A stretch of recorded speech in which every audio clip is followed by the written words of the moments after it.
Baik, Assalamualaikum warahmatullahi wabarakatuh. Perkenalkan, kami dari kelompok Memorize. Di sini kami akan mempresentasikan mengenai tugas besar kami, manajemen proyek. Kami di sini membuat Project Management and Risk in Education Intelligence System yang bernama Memorize. Memorize itu monitor intelligence system for education in school.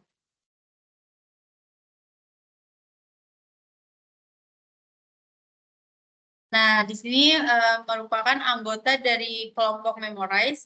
Pertama ada saya sendiri, Alia Milati Rizky, dan ada keempat rekan saya, ada Agung Hadi Winoto, Cynthia Anissa Solin, Nabila Jana Wibowo, dan Luhung Fala Firdaus. Next.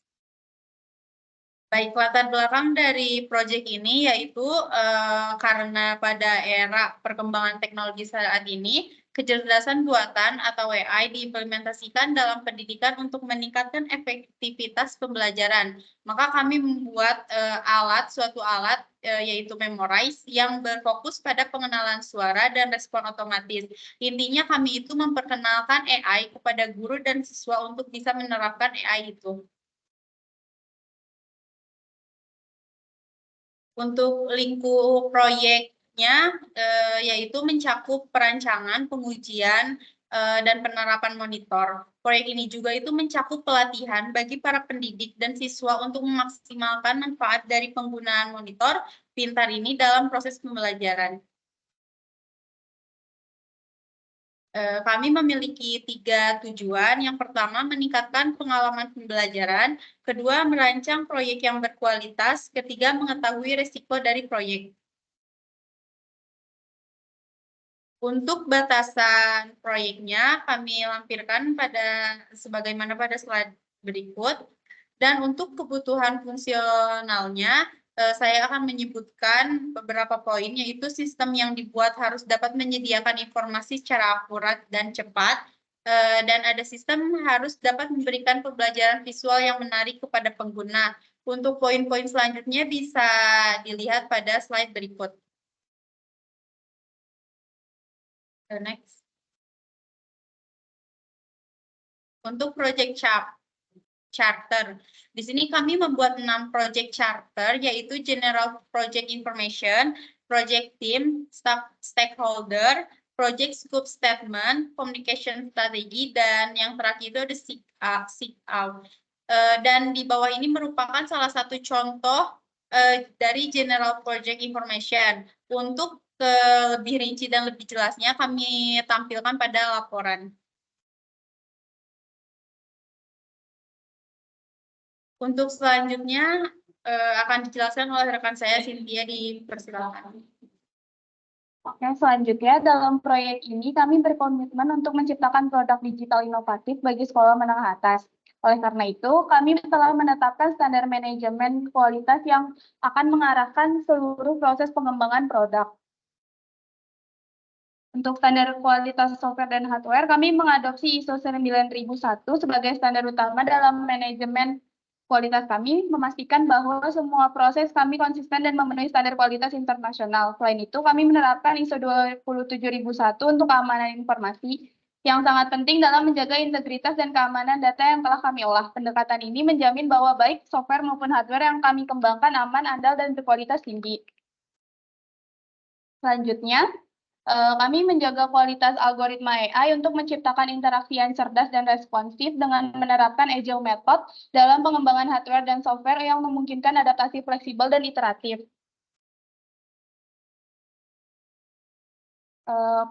Selanjutnya, kami menjaga konsistenan data dengan memastikan data yang akurat dan terpercaya sehingga bisa diandalkan. Untuk server dan database, kami menjamin kinerja yang andal dan penyimpanan data yang aman untuk memprioritaskan kapasitas penyimpanan yang cukup.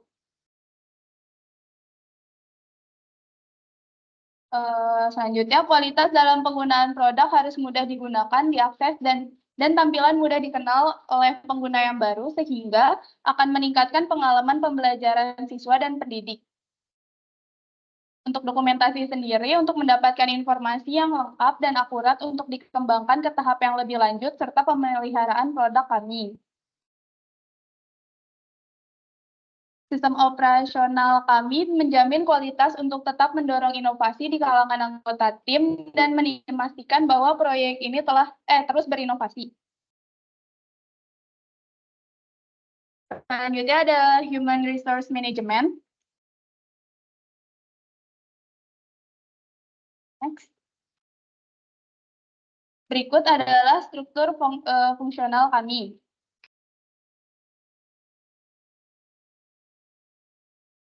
Selanjutnya ada daftar kebutuhan divisi proyek. Jabatannya diantaranya ada CEO, CFO, CTO, CMO atau Chief Marketing Officer, CLO, Chief Legal Officer, Head of Production, Head of Project Manager, Finance Team, DevOps Team, Hardware Engineering Team, ML Engineering Team, Software Engineering Team, Security Engineering Team, System Operation Engineering Team, Web Development Team, Public Relations Team, dan yang terakhir ada Project Manager. Berikut adalah raci matriks kami.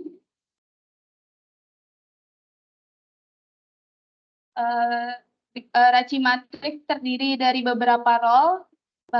Untuk role-nya sebagai berikut. Complete Creative Development Team, Project Start atau Kick Off, dan lain sebagainya. Selanjutnya akan dilanjutkan oleh Abel. Oke, untuk project management sendiri, kami telah melakukannya di Open Project, yaitu sebuah produk open source untuk melakukan manajemen proyek. Di sini kami lakukan analisis WBS, kami lakukan dari tahap tertentu dan sub-sub aktivitas tertentu, yaitu dimulai dari tahap initiating, planning, executing, kemudian diikuti oleh monitoring dan controlling, yang terakhir adalah tahapan closing. Kami melakukan tahapan aktivitas ini dapat dilakukan secara sekuensial dan paralel. Contoh yang paralel adalah review project charter, yaitu secara paralel yaitu finance bisa melakukan review, CEO juga, sponsor juga. Kemudian di sini juga ada untuk mendevelop spesifikasi, yaitu hardware dan software bisa saling berkoordinasi untuk mendevelop spesifikasi. Kemudian di sini ada production, kemudian ada solution design, dan user testing yang dilakukan secara paralel. Kemudian dapat dibaca sebagai berikut dengan lebih lanjut. Kami dapat menggunakan Gantt chart untuk mengetahuinya. Gantt chart difungsikan sebagai visualisasi proyek itu selesai kapan dan aktivitas itu selesai kapan. Yaitu untuk initiating sendiri kami lakukan dimulai dari 6 Februari hingga 26 Februari, yaitu kurang lebih hampir 1 bulan kita lakukan kegiatan initiating, kemudian diikuti oleh planning selama sebulan, kemudian diikuti oleh executing selama 2-3 bulan, kemudian diikuti monitoring selama sebulan, dan closing selama 1 hingga 2 bulan. Tahapan berikut ini dilakukan dari bulan 6 Februari hingga 31 Juli, yaitu pada tahap closing yang diakhiri oleh formal signs and acceptance bahwa produk ini telah rilis. Kemudian untuk lebih lengkapnya dapat ditampilkan sebagai berikut, yaitu di dalam project cost. Di dalam project cost ini kami telah lampirkan secara lengkap kegiatan itu memerlukan uang berapa untuk pekerja dan berapa peralatan yang dibutuhkan oleh pekerja. Dan berikut merupakan hasilnya. Di sini juga terdapat aktivitas-aktivitas tertentu yang ada di Gantt chart kami tampilkan melalui visualisasi tabel. Dari overall cost, didapatkan bahwa dana yang dibutuhkan untuk membangun proyek ini dari gaji pekerja serta peralatan yang dibutuhkan seperti raw material seperti berikut. Hasil dari overall cost yang dibutuhkan untuk proyek ini dengan batasan-batasan proyek yaitu sebesar 1.264 juta kurang lebih. Sehingga sisa dana yang dimiliki oleh proyek kami yaitu 1.500 juta dikurangi dengan total cost yang dibutuhkan, didapatkan sisa dana 235 juta rupiah. Hal ini akan difungsikan sebagai dana darurat seperti dana untuk hukum, dana untuk lisensi, dan dana darurat lainnya untuk sewa dan menyewa, tergantung dengan batasan proyek yang kita lakukan. Kemudian untuk selanjutnya akan dijelaskan oleh Nabila, Project Communication Manager.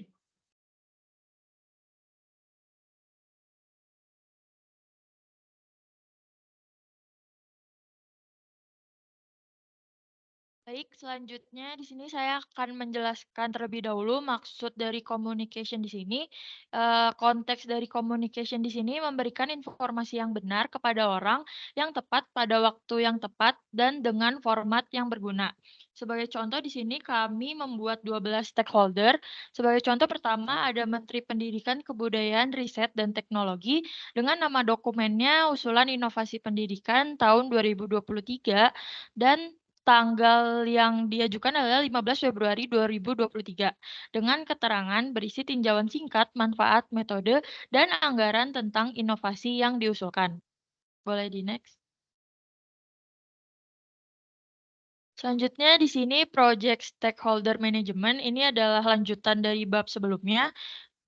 Sebagai contoh yang pertama, di sini ada Menteri Pendidikan, Kebudayaan, Riset, dan Teknologi sebagai sponsor atau advokat dengan interest-nya high. Di sini interest yang dimaksud adalah seberapa memungkinkan stakeholder ini memiliki kepentingan dan juga kepentingan bagi kita juga. Terus di sini power-nya adalah high, lalu current engagement di sini adalah leading, yaitu artinya menyadari proyek.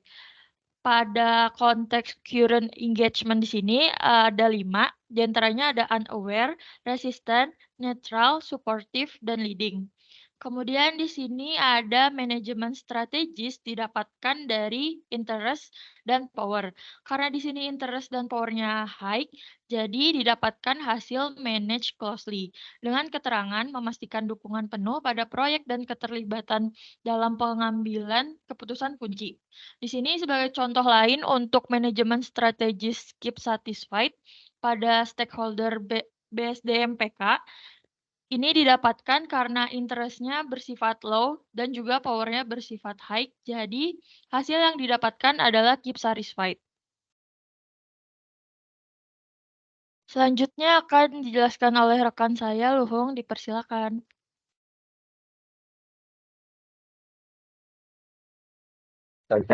Ini adalah project review. Ini adalah sebagian gambaran dari visualisasi dari dokumen risiko yang akan terjadi dan cara mengatasinya yang telah kami buat. Lalu di sini ada 3 tingkatan untuk menentukan level likelihood, impact, dan risk value-nya. Ada hijau untuk low, kuning untuk medium, merah untuk high. Lalu contoh risk-nya yaitu salah satunya itu kurangnya pelatihan bagi guru dalam menggunakan teknologi baru. Lalu likelihood atau kemungkinan risiko ini akan terjadi yaitu berkemungkinan 0,80 dan apabila terjadi nanti impact-nya terhadap proyek kami kemungkinan sangat besar yaitu 0,90 karena akan sangat menghambat sekali untuk kami mencapai tujuan dari proyek kami. Dan untuk nilai risk value didapatkan dari nilai likelihood dikalikan dengan nilai impact dan nanti akan menghasilkan risk value-nya. Lalu cara mengatasi dari risiko ini yaitu dengan menyediakan sesi pelatihan reguler dan sumber belajar online. Lalu yang terakhir ada project procurement. Ini adalah gambaran pengeluaran per unit yang kami butuhkan di proyek yang kami jalankan selain pengeluaran dari gaji karyawan.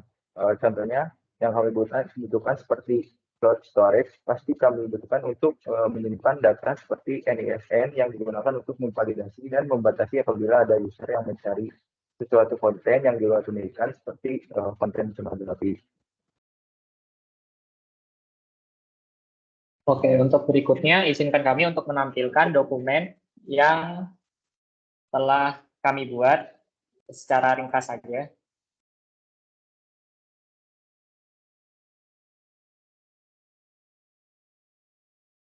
Jadi di sini kami telah membuat dokumen Project Management and Risk and Education Intelligence. Kami telah membuat ringkasan dari proyek kami itu, batasan proyeknya itu apa, kemudian ada project charter di sini, lebih lengkap sekali.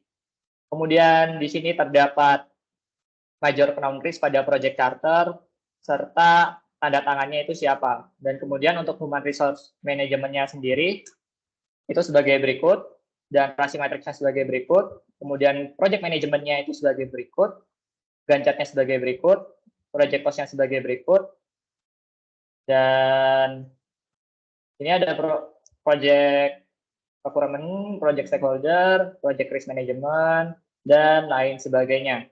Sekian dari presentasi kami. Apabila ada salah kata maupun perkataan, mohon dimaafkan. Assalamualaikum warahmatullahi wabarakatuh.